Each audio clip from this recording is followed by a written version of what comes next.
Howard's kickoff. Two quarterbacks will be on the field today trying to push their team to victory. It's Bradford's Vikings going up against Brady's Patriots. With that, we'll send you up to Gillette Stadium in Foxborough as we say hello to our commentators.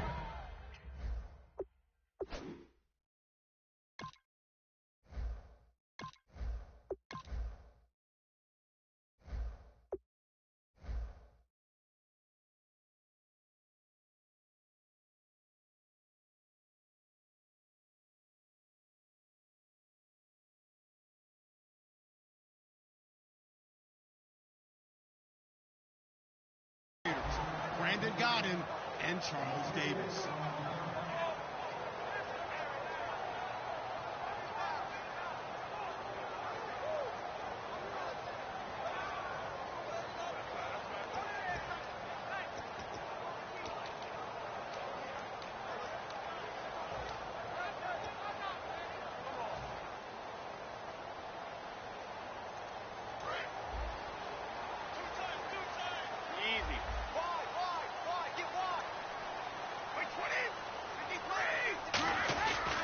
Now a first carry for LeGarrette Blount. And nothing doing on his first run. Back to the line of scrimmage, and that's it. The tackle made there by Linval Joseph. Let's discuss this offense now, and Julian Edelman, very good player. Has really developed into a terrific slot receiver, and a lot of times he would be the primary receiver. Still mad coming out of college that he's not a quarterback in the NFL. He takes it out on the opposing defenses. They'll run again with Blount. Evades the tackler, and now some space. He's at the 50. He's at the 30. And all the way in. Touchdown, New England. LeGarrette Blount, an 80-yard touchdown. And the Pats have taken the early lead. So a big-time scamper there to cap a touchdown on the opening drive. Sets a tone, establishes not what you call a dominance, but a really good feeling for the team that just scored. But I've got to ask you, partner, what do the analytics say about that type of a run? Does it establish anything else for them?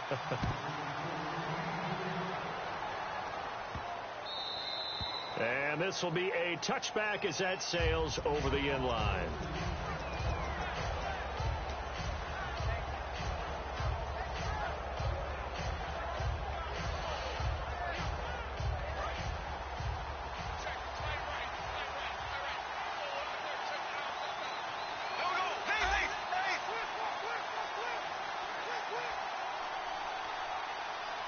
Kyle Rudolph, the tight end, in motion. Now the Georgia Southern man. This is Jerick McKinnon. Just a yard on the first down carry, so it's 2nd and 9. Time to feature the offensive starters and to give some love to the tight end, Kyle Rudolph. He's been to the Pro Bowl already, battled a few injuries, but he's back and better than ever. Has added a little yoga to his regimen in order to make him more nimble. That makes it that much harder for the defenders to catch him. Possible run anticipation here as the D-line sandwiches together. Now Bradford on 2nd down. Over the middle, he's got Treadwell. 4 yards on the pickup, and that'll lead here to a 3rd down. A quick look here at the Patriot defense. Devin McCourty is one half of twins that can cover just about anyone in the league. A top-notch player who can play corner or safety.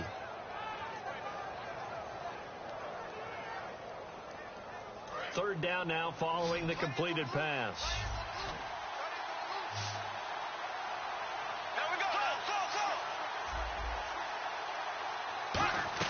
Bradford from the gun on 3rd down. That's caught by Treadwell. And he's got a first down as he's up to the 48. He goes for 18 there as the drive will continue. Quarterbacks love slant routes because the receivers are breaking right into their line of vision. And receivers love them as well because they're getting the ball on the move and able to catch it and try and get upfield and gain additional yardage. That's going to go as a loss of 2, and it'll be 2nd down. It's already 2nd and 12. The defense hoping to push them back more.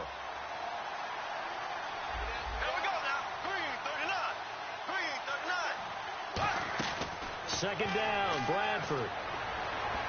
And they will not get the connection there. It's incomplete. He was looking for Adam Thielen there. And it's 3rd down.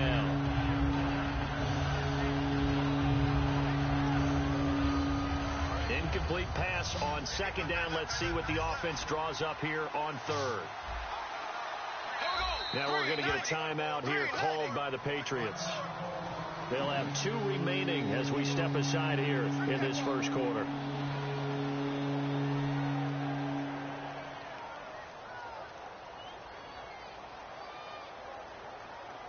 The offense staring at a 3rd and 12 here.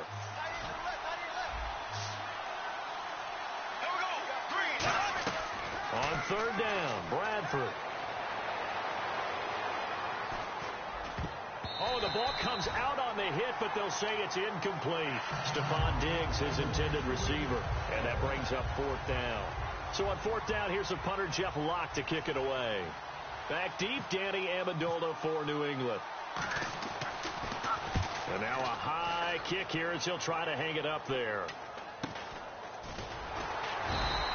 Not good at all. Punt of just 24 yards there. Back onto the field comes the New England offense. And earlier in the broadcast, we were talking about Tom Brady and his mastery over Buffalo. 26-3 against them with his win in Week 8. And New England 3 games up already in their division. Not unusual for them at all. When you start a season, you think New England in the AFC East and who might be a second team that can challenge for a wild card. But Tom Brady and what he does against Buffalo kind of reminds me of when I played golf against you in the local muni. That is your track. You own that one, and that's how he does it against Buffalo. The local muni, you mean municipal course? That would be correct. And the return stops at the 39-yard line. Oh, and that's a nice job defensively to get a piece of the football. He's going to pop it into the air, and then it's the tip drill. And good concentration by him to react to it and pull in the interception. The drive starts with a handoff to McKinnon. And able to get this one all the way up to about the 46-yard line. 8 yards on the pickup, and now they'll have some options on second and short.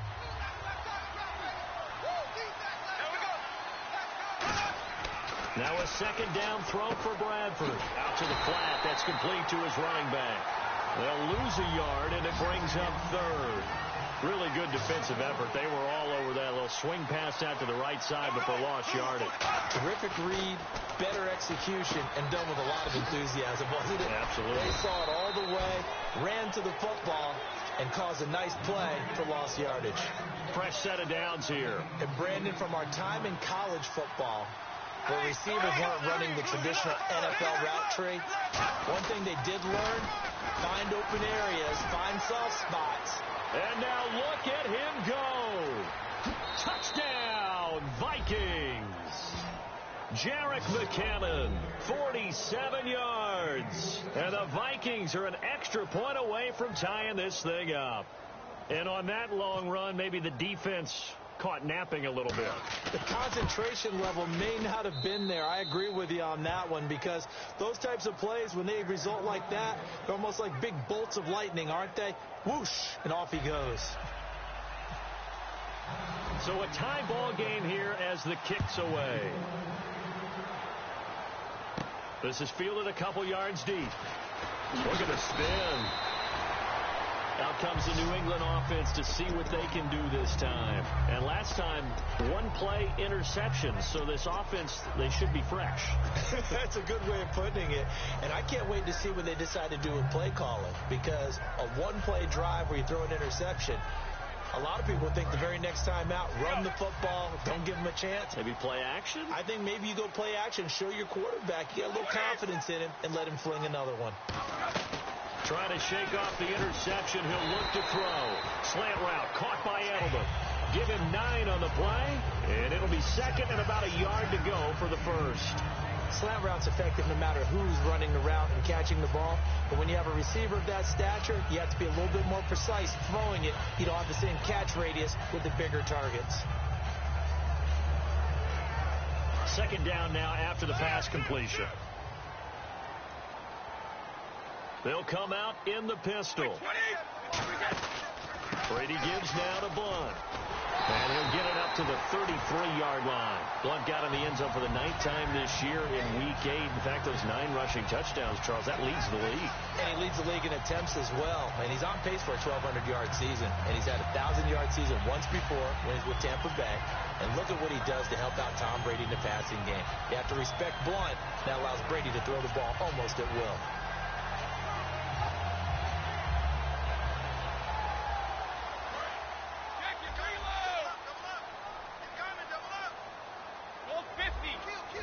They come out here in the I. Throwing on first down is Brady. To the left side and complete for Julian Edelman. And brought down, but not before reaching the 45-yard line. The former 7th-round pick, Julian Edelman, just continues to have such a productive career. And has made himself into a receiver. Remember, he was a college quarterback, and not just a productive one, a very good one. At Kent State, right? Yes, a great leader, a guy who could make plays with his feet and his arm. Got to the NFL and had to convert into being a receiver and was drafted that way.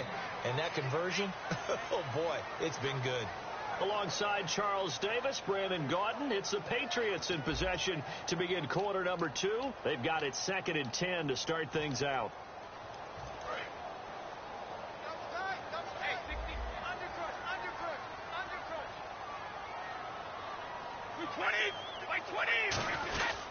Again, here's Blunt.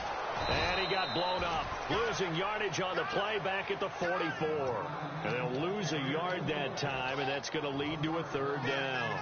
I would not want to be an offensive lineman in today's NFL, especially not a center or a guard, if you got to deal with these massive defensive tackles who could not just beat you with strength, but they can beat you with quickness and guile as well. They can get upfield and make plays. And a lot of times what they're taught, just go ahead and tackle everyone that comes in your area and keep the one with the ball. I know at retirement ceremonies, a rocking chair is often one of the major gifts, but don't give this guy one just yet. He may be plus 30, but my goodness, how about that effort? Yeah, he's not that old. Hey, I'm on the wrong side of 32. You okay? You feeling all right? I'll be all right. Okay, I just need some chocolate and a box of tissues. Now Blunt. It's a 6-yard gain on the ground, and that'll make it 2nd and 4. You know what really fires up offensive linemen? When the guy that is carrying the ball behind them can create his own space and break a tackle along the way. Blunt, the lone running back. Now a play fake. Brady. He's going to air it out deep for Amendola. And he's unable to grab it. Thought he might have had position, couldn't hold on. 3rd down. And when all else fails as a defender, when you're not there in the coverage, your best friend is exactly what we saw there. A big play shot taken by the offense. Unfortunately, it ended in a big drop. Now a carry for the shifty Dion Lewis. And he'll lose yardage on the play back at the 37-yard line. That'll make it 4th down after a loss of 1. And the offense there, the O-line, everybody really on offense, they were just manhandled at the point of attack. Yeah, you could pretty much call them all out, couldn't you? Almost by name, right? That was a very tough sequence for the offensive line. But how about that defensive front creating a new line of scrimmage and creating a lost yardage possibility? And no move to get the offense off the field. They're going on 4th and 5. 1 receiver left, 2 to the right. Brady to throw for it on 4th down. Screen pass to Blunt. And this one's going to go the wrong way. Losing yardage back at the 42. That'll go as a loss of 5. And the Vikings defense is going to get the football back.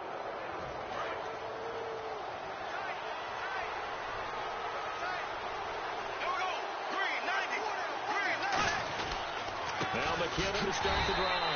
And he's going to be hemmed in and brought down right at the line of scrimmage. That's going to go as a loss of a yard, and it'll be 2nd down. The defense won that play so fast that I think if the running back even had time to notice if anyone was there, it was just a blink of an eye, and there was a loss on the play. Bradford to throw it. And he takes a shot on the release as this will be incomplete. It's a tried and true formula, and I don't think it'll change for as long as we play football. If someone's trying to throw the ball and you can put pressure on them and make it tough, That's only going to help your defense. Yeah, he's since being hurried. He got rid of it before taking the hit, but incomplete.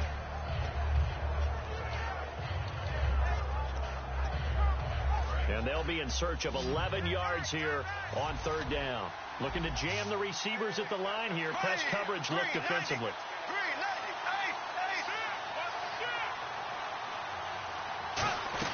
Bradford from the gun on third down. Caught on the right side by Treadwell. Touchdown, Vikings. Laquan Treadwell, 58 yards. And the Vikings are able to strike for 6. I know these wide receivers are about flash and dash and high-flying plays, but a good number of them played running back at some point in their career, and that's how they finish off a lot of their big plays, run after the catch. And this time he finishes off the big play in the end zone. Extra point try now for Walsh.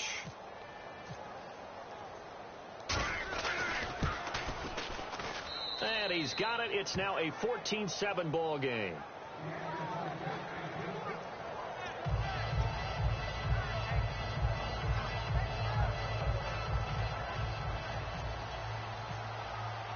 And so we have the touchdown. Now here's Blair Walsh to kick this one away. And a fair catch signaled for and taken successfully. The Patriots offense now, they work their way back onto the field. And last time out, went for it on fourth down, turned it over, gave them great field position, turned it to 6 points, so they've got to recover here, Charles. It's amazing what one decision can do in the chain of events, right? The decision to go for it on fourth down. Caused all of that. It caused every bit of it, but it showed confidence. Hey, I've got confidence in you guys. Go pick it up for them. Didn't happen. Also showed confidence in the defense. They didn't pick up their end of the bargain, so now they've got to come back out and start over and rebuild that confidence. And he powers his way up past the 30. He'll get a nice chunk there on the first down run, and it's 2nd and 4. Offensive linemen love creating space for their guys carrying the ball, but when that guy also breaks tackles and creates extra yardage, they almost feel like he's one of them, and they really embrace him. Here's Blunt. And he'll be brought down right around the 37. It'll go as a gain of 6 that time, and it moves the chains as well. This guy's well on his way now to a big game on the ground. It's another good run there. Puts him over the century mark in yardage, and we're still in the second quarter. And the 2-minute warning lurking. This will probably be the last play before we hit it. Yeah, they want to get themselves in position to score in this last shot before the clock hits. On first down, Brady. And the tip there altered the ball flight, and it falls incomplete. It'll be 2nd down. All right, Charles, we've already hit the midway point of the season, so give me your report card so far. Well, let's just go ahead and start with New England being New England, right, at 7-1. And teams that are up that maybe we didn't quite expect, Dallas. Oakland, we heard, might be a contender, but 6-2, that's a pretty good record. And Atlanta leading the NFC South. Teams on the flip side, Carolina and Arizona, we thought they'd both be much better at this stage.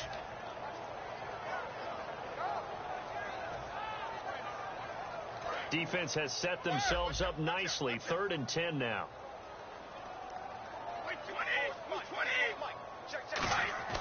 Throwing is Brady on 3rd down. And he couldn't hang on to it through the contact. Incomplete. Whenever I see a drop like that, I have to kind of take a step back and check myself a little bit. So used to seeing those big guys make big-time spectacular plays that when they drop one, I have to remind myself, we ask a lot out of these guys. Block and catch the football, not easily done in today's NFL.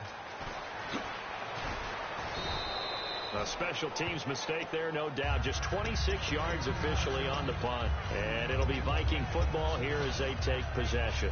Now the Minnesota offense set to take over again. And they will simply, Charles, be looking to duplicate what they did last drive when they were able to push it in for 6. And they hope it'll be that easy, right? To be able to take exactly what happened before, replicate it. They've got to make a few additional changes along the way because I'm sure the defense will make some adjustments, but they've got to have great confidence having scored the last time out.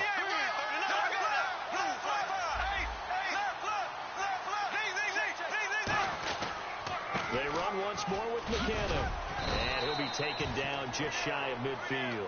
It'll be a gain of 5, but still about 3 yards shy of the first down marker, and now it's third down. So second down was a run play. Now let's see what they do on third.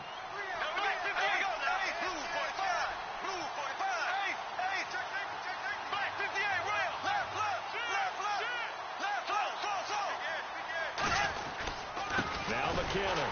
And they go backwards here, losing yardage back at the 48-yard line. A loss of a yard, and it brings up 4. Well, in that play, the expression, don't blink, you might miss something, certainly applied. That was fast. Defense diagnosed the play, and it was over in a heartbeat.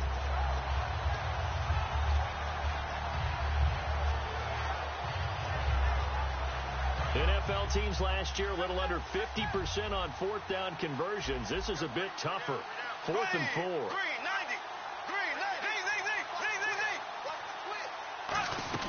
On fourth down, they do snap it. Bradford, and it is incomplete.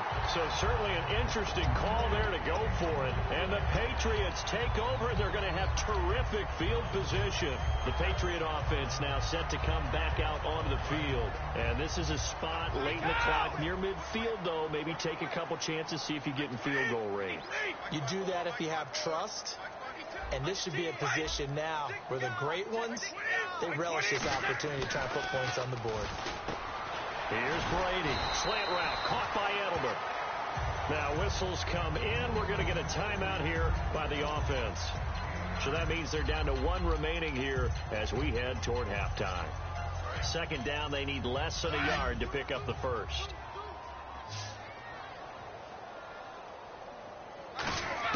Now Brady throwing on second down.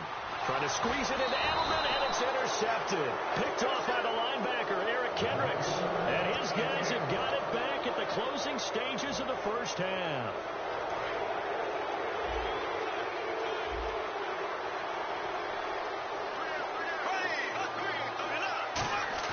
Following the interception, Bradford surveying the field. He's going to loft one deep left side here. And that'll be incomplete with 11 seconds remaining now. One thing I know from experience is that when the deep ball is thrown and you're the defender, you've got to fight that little bit of panic that emerges. You've got to play the ball really well. It's a 50-50 jump ball play. And guess what? They took a shot. Are you going to win it? And in this case, they managed to get it done. So 2nd and 10 here.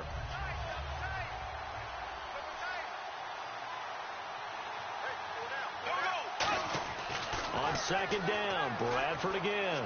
And he's got the hook up here. It's Kyle Rudolph. Now hold everything here. We're going to get a timeout by the offense. It's just their first, so they'll have 2 remaining here before we get to halftime. And you see the clock almost empty, so this is likely the last play in the second quarter. They come out 5 wide, 3 of them to the right side. Bradford now. And it pops free. The collision there jarred the ball loose and brings up second down. Normally, he's pretty reliable and usually catches what's thrown to him. On that play, he simply dropped it. So incomplete on first. Let's see what second down has in store.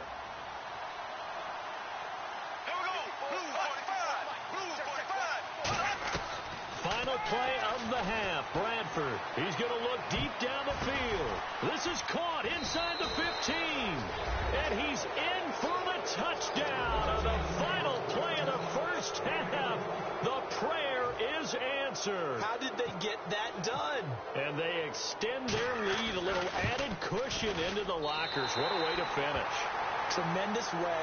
That's momentum that they carry in with them. Can they convert it and bring it back out to start the third quarter? So both teams have their marching orders, and we'll get going again here in quarter number 3. And they will not get a chance to return this one as it's through the end zone for a touchback. Out come the Vikings. They'll have it first on offense as we begin the third. They built a good first half lead. Now they have a chance to add on to it. And what I'm thinking is that the offensive staff spent the entire halftime just working with them on, here's what we think they're going to do to attack us in the second half. Nice first half that we've had, guys, but be prepared for some change-ups. We're going to see them when we kick it off in the second half. See how they handle any adjustments that might be made defensively. And the pressure gets to Bradford, and down he goes. Jabal Sheard in there to bring him down for a loss of 7.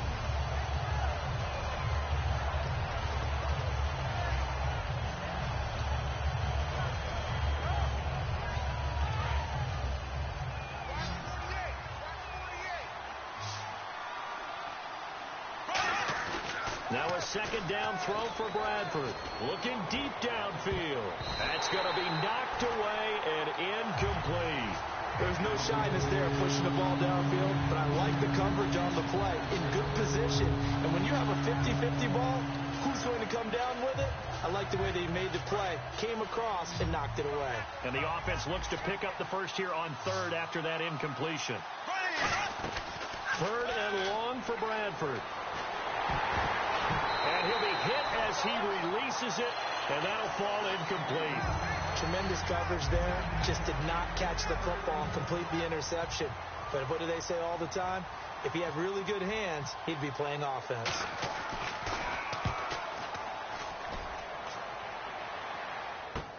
And taken right on the 30. We'll call that a 49-yard punt, but a net of just 39 following the 10-yard return. And the Patriots take over.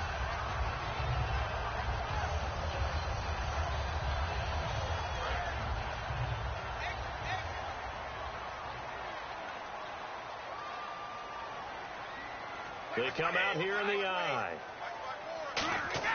They go back to the air here after the INT on the last drive. Screen pass to Blunt.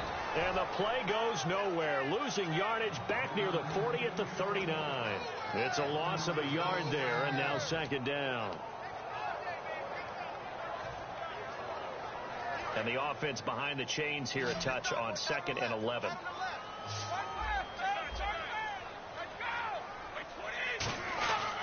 Now a carry for Blunt. 4 yards on the pickup there as they get it back to a more manageable 3rd and 7. But you've got to give kudos to your offensive line and the guy carrying the ball because they were in a 2nd and long situation. It seemed pretty dire, but they brought it back to 3rd and manageable with that run. So now at 3rd and 7, and defensively, it's a dime look. 6 DBs. Nowhere to escape, and he goes down. Brian Robinson with a big-time sack on 3rd down, and it'll be a loss of 7.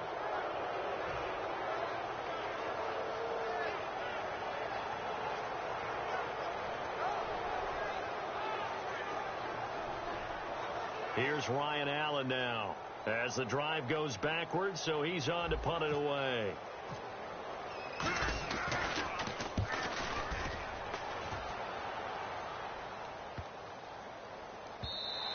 And this one hits at the 3 and then bounds into the end zone for a touchback. The Vikings offense now heading out to take over. And on the last go-around, they really couldn't get anything going.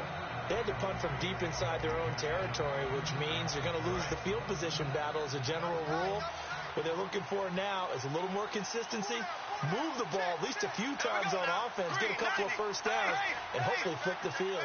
Just something to build off of. That's what they're looking for here. They run it with McKinnon. 5 yards on the carry. Good pickup on first down. And that's exactly what you want on a first down run. Pick up 5 yards, bring up 2nd and 5. The defensive line, though, they've got to figure out a way to out-leverage the guys up front because the offensive line is winning at the point of attack. 2nd down, Bradford. And he will find his man on the outside. And he's brought down. It's a 10-yard pickup, and it moves the chains. In recent years, the slot receivers really gained stature in the NFL because they could do so many things. Yes, they can line up wide like your normal wide receiver, but to have that kind of courage and toughness to run routes in the middle of the field and become dependable targets for their quarterbacks and move the sticks, those guys are worth their weight in gold. Here's McKinnon. And he will lose yardage here to the 31-yard line. That's going to go as a loss of 4, and it'll be 2nd down. And frankly, Brandon, we're talking about things I'm not sure we ever thought we'd talk about in the NFL, and a lot of that is the speed at the linebacker position. A lot of these guys in college, They were safeties. They moved them up to outside linebacker to combat the spread offenses, and now we're seeing it in the NFL. Those same guys using their speed to make plays in the backfield, similar to that one. An extra corner on the field for New England here on third down. Yeah, another DB. Throwing, Bradford, and he can't bring it in. Incomplete. He dropped it on the crossing route. Fourth down now. Looked like he had an opportunity for a big play across the middle, but he didn't have the concentration or the focus necessary and dropped it before he could haul it in.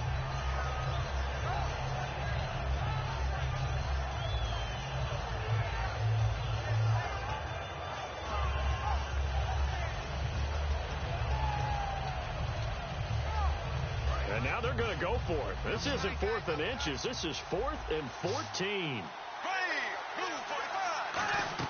They'll indeed go for it. It's Bradford, and he's able to find Diggs. Past the 20. Touchdown, Vikings.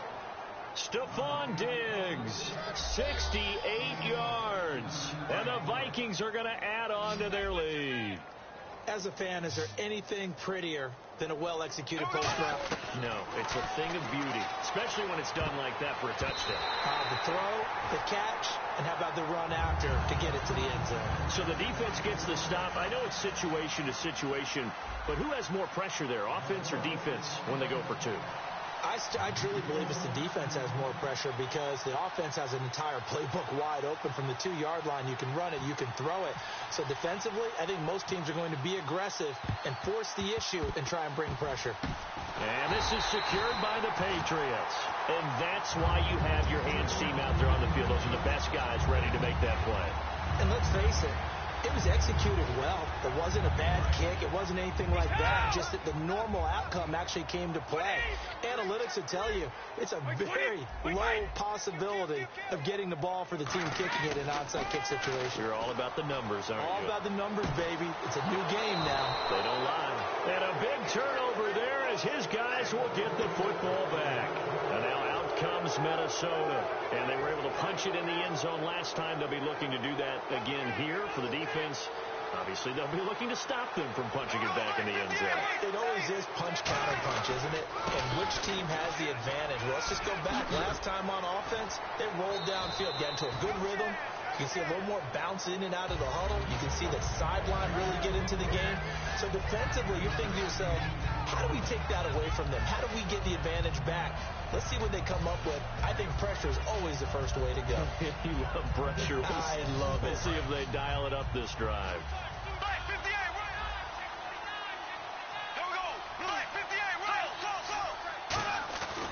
Here again is McKinnon, and they'll bring him down here right around the 17-yard line. 2 yards on the pickup there, but it's enough to give him a new set of downs.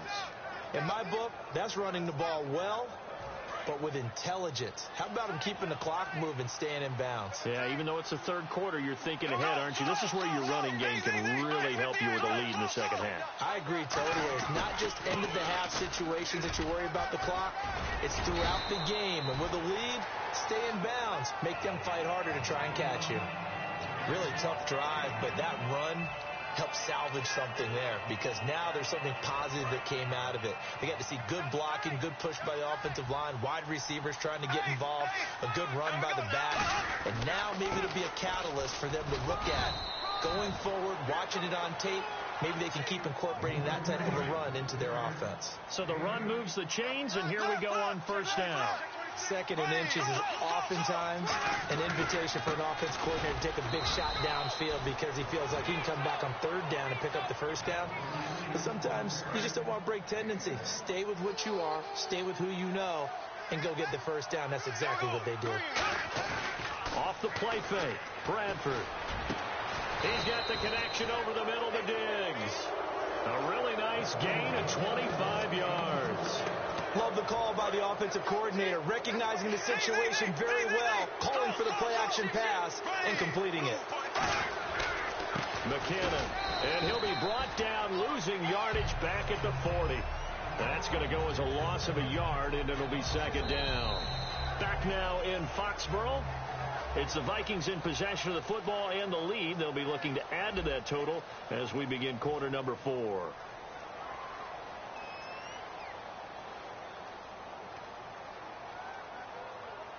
Offense walks to the line for play number 7 of the drive.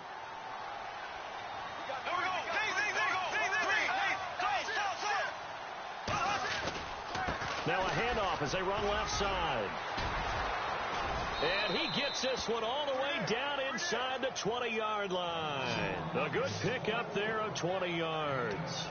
Yeah, another good run there. He's been such a big part of their success here this afternoon.